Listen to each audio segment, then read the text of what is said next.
ഇന്ന് അമ്മയുടെ 72ാം പിറന്നാളാണ്. വലിയ ആഘോഷ തിമിർപ്പിലാണ് അമൃതപുരിയാകെ. നിരവധി പേർ ഇവിടേക്ക് ഒഴുകിയെത്തുകയാണ്. ഓരോ നിമിഷവും ആയിരങ്ങൾ വന്ന് ചേരുന്ന കാഴ്ചയാണ്. അതായത് ഒരു തിരമാലകൾ ഇങ്ങനെ കടലിലേക്ക് തിരികെ വരുന്നത് പോലെ ഒരു സന്തോഷത്തിന്റെ നിമിഷമാണ് ഇവിടെ ഉള്ളത്. അപ്പോൾ നമുക്ക് മറ്റു വാർത്തകളിലേക്ക് കൂടി പോകേണ്ടത്. ഇപ്പോൾ സത്സംഗം പുരോഗമിക്കുകയാണ്.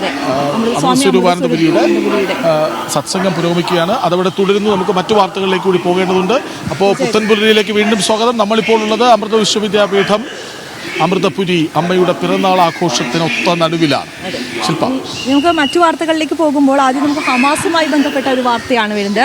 ഹമാസ് ഭീകരതയ്ക്ക് ഐക്യദാർഢ്യവുമായി തീവ്ര ഇസ്ലാമിസ്റ്റുകൾ രംഗത്ത്. പള്ളികളിൽ പ്രത്യേക പ്രാർത്ഥനയും തെരുവിൽ ഐക്യദാർഢ്യ സംഗമവും നടത്താൻ ഒരുങ്ങുകയാണ് തീവ്ര ഇസ്ലാമിസ്റ്റ് സംഘടനകൾ.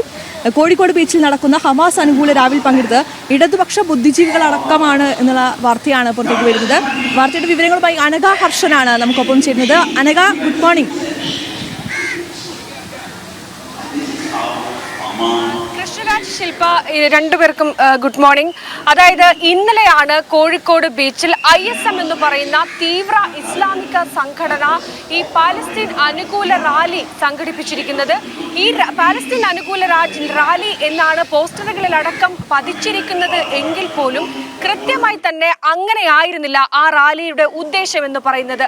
അതിലൂടെ അവർ മുന്നോട്ട് വെക്കുന്നത് ഹമാസ് എന്ന തീവ്ര ഇസ്ലാമിക തീവ്രവാദികൾക്ക് പിന്തുണ നൽകുന്ന പാലസ്തീൻ ഈ ഹമാസ് കാണിക്കുന്ന ഈ ക്രൂര കൃത്യത്തെ അനുകൂലിക്കാൻ വേണ്ടിയാണ് ഇത്തരത്തിലുള്ള ഐക്യദാർഢ്യ റാലി സംഘടിപ്പിച്ചിരിക്കുന്നത് എന്നതാണ്. മാത്രമല്ല, ഇത് പാലസ്തീൻ്റെ സ്വാതന്ത്ര്യ സമര പോരാട്ടമാണെന്നും ഹമാസ് പോരാളികളാണെന്നുമാണ് ആ ISM സംഘടിപ്പിച്ച ആ പരിപാടികളിൽ വന്നിരിക്കുന്ന മുഴുവൻ ആളുകളുടെയും പ്രസംഗത്തിൽ നിന്ന് നമുക്ക് മനസ്സിലാക്കാൻ സാധിക്കുന്നത്. മാത്രമല്ല, ആ വേദിയിൽ ഇന്നലെ ഇടതുപക്ഷത്തിന്റെ പ്രതിനിധി ഉണ്ടായിരുന്നു, അതുപോലെ കോൺഗ്രസിന്റെ പ്രതിനിധിയുണ്ട്, MLA ഉണ്ടായിരുന്നു, അതുപോലെ മുസ്ലിം ലീഗിന്റെ പ്രതിനിധികൾ ഉണ്ടായിരുന്നു, അങ്ങനെ ഇടത് നിരീക്ഷകരുണ്ടായിരുന്നു. അങ്ങനെ എല്ലാവരും ആ ISM എന്ന തീവ്ര ഇസ്ലാമിക സംഘടന സംഘടിപ്പിച്ച ഈ പലസ്തീൻ ഐക്യദാർഢ്യ റാലിയിൽ സംസാരിച്ചിരുന്നു.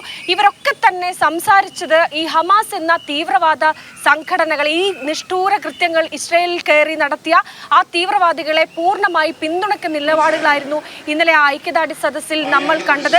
മാത്രമല്ല, പള്ളികളിൽ ഇത്തരത്തിൽ പ്രത്യേക പ്രാർത്ഥനകൾ സംഘടിപ്പിക്കാനും അതുപോലെ തന്നെ മറ്റ് ഇടങ്ങളിൽ, അതായത് കോഴിക്കോടിന്റെ വിവിധ ഇടങ്ങളിൽ ഈ പലസ്തീൻ ഐക്യദാർഢ്യ സദസ്സ് എന്ന പേരിൽ ഇത്തരത്തിലുള്ള ഈ ഐക്യദാർഢ്യ റാലികൾ സംഘടിപ്പിക്കാനുമാണ് ഇവർ ഒരുങ്ങുന്നത് എന്നതാണ്. ഇത് ISM പോലുള്ള തീവ്ര ഇസ്ലാമിക സംഘടനകൾ ഇത്തരത്തിലുള്ള റാലിയും ഐക്യദാർഢ്യ റാലിയുമായൊക്കെ തന്നെ മുന്നിൽ വരുന്നതിലാണ് ഏറെ ശ്രദ്ധ ചെലുത്തേണ്ടത്.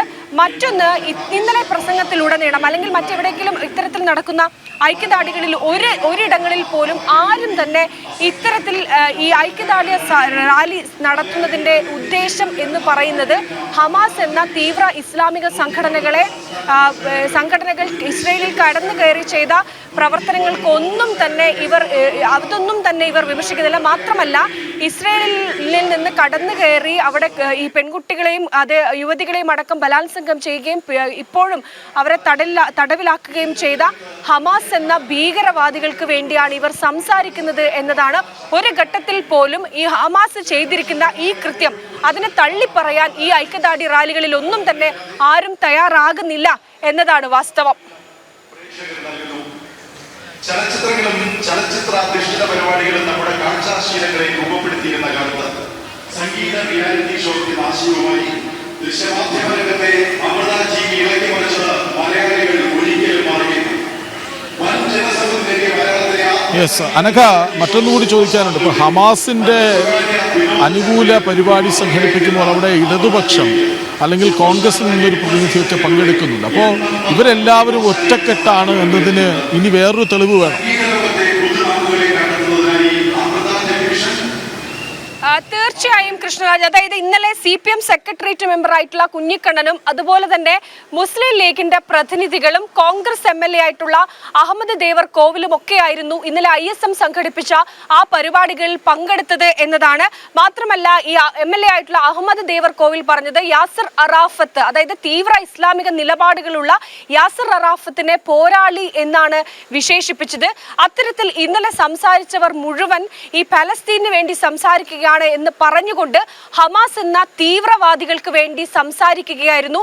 അവരെ ഒരിക്കൽ കൂടി പോരാളികളായി സമൂഹത്തിന് മുന്നിൽ ചിത്രീകരിക്കാനുള്ള നീക്കമായിരുന്നു ഇന്നലെ കണ്ടത്. അത് ഇന്നലെ സംസാരിച്ച സി പി എം സെക്രട്ടേറിയറ്റ് മെമ്പറായിട്ടുള്ള കുഞ്ഞിക്കണ്ണൻ അടക്കം ആ രീതിയിലായിരുന്നു സംസാരിച്ചിരുന്നത്. ഒരു ഘട്ടത്തിൽ പോലും, അതായത് ഇസ്രയേൽ എന്ന രാജ്യത്തേക്ക് കയറി അവിടെയുണ്ടായിരുന്ന ആളുകളെ, ഒക്ടോബർ മാസത്തിലാണ് സംഭവം നടക്കുന്നത്, അവിടെയുണ്ടായിരുന്ന നിരപരാധികളായ ഇസ്രയേലി പൗരന്മാരെ കൊലപ്പെടുത്തുകയും സ്ത്രീകളെ പോലും അതിക്രൂരമായി ബലാത്സംഗം ചെയ്യുകയും ആ മൃതശരീരത്തിനോട് പോലും അനാദരവ് കാണിക്കുകയും ചെയ്ത ഹമാസ് എന്ന തീവ്രവാദ സംഘടനയിൽപ്പെട്ട ആളുകളെ ഒരു ഘട്ടത്തിൽ പോലും തള്ളിപ്പറയാൻ തയ്യാറായിട്ടില്ല. മാത്രമല്ല, ഇപ്പോഴും ഇസ്രയേൽ പൗരന്മാർ ഹമാസിന്റെ പിടിയിലുണ്ട്, തടവിലായിട്ടുണ്ട്. ക്രൂരമായാണ് അവരെ തടവിൽ പാർപ്പിച്ചിരിക്കുന്നത്. അവരെ വിട്ടുകൊടുക്കണം, എങ്കിൽ മാത്രമേ ഈ യുദ്ധത്തിന് ഒരു അവസാനം ഉണ്ടാകൂ എന്ന് പറയാൻ പോലും ഇന്നലെ ഐക്യദാർഢ്യ സദസ്സിൽ ആരും തന്നെ തയ്യാറാകുന്നില്ല. ഇത് കോഴിക്കോടിനെ സംബന്ധിച്ച് ഇതൊരൊറ്റപ്പെട്ട സംഭവമല്ല. വിവിധ ഇടങ്ങളിൽ വരും ദിവസങ്ങളിൽ ഇത്തരത്തിൽ ഐക്യദാർഢ്യ സംഗമങ്ങൾ സംഘടിപ്പിക്കാൻ ഒരുങ്ങുകയാണ് തീവ്ര ഇസ്ലാമിക സംഘടനകൾ എന്നതാണ്. പക്ഷേ ഇതിനിവർ പറയുന്നത് പാലസ്തീൻ ഐക്യദാർഢ്യം, ഗാസയ്ക്ക് വേണ്ടി എന്നൊക്കെയാണ് ഇവർ പറയുന്നതെങ്കിൽ പോലും ഇവർ നടത്തുന്നത്, യഥാർത്ഥത്തിൽ ഈ പ്രസംഗങ്ങളിലടക്കം ഇവർ നടത്തുന്നത് ഹമാസ് എന്ന തീവ്രവാദികൾക്ക് വേണ്ടി സംസാരിക്കുകയാണ്.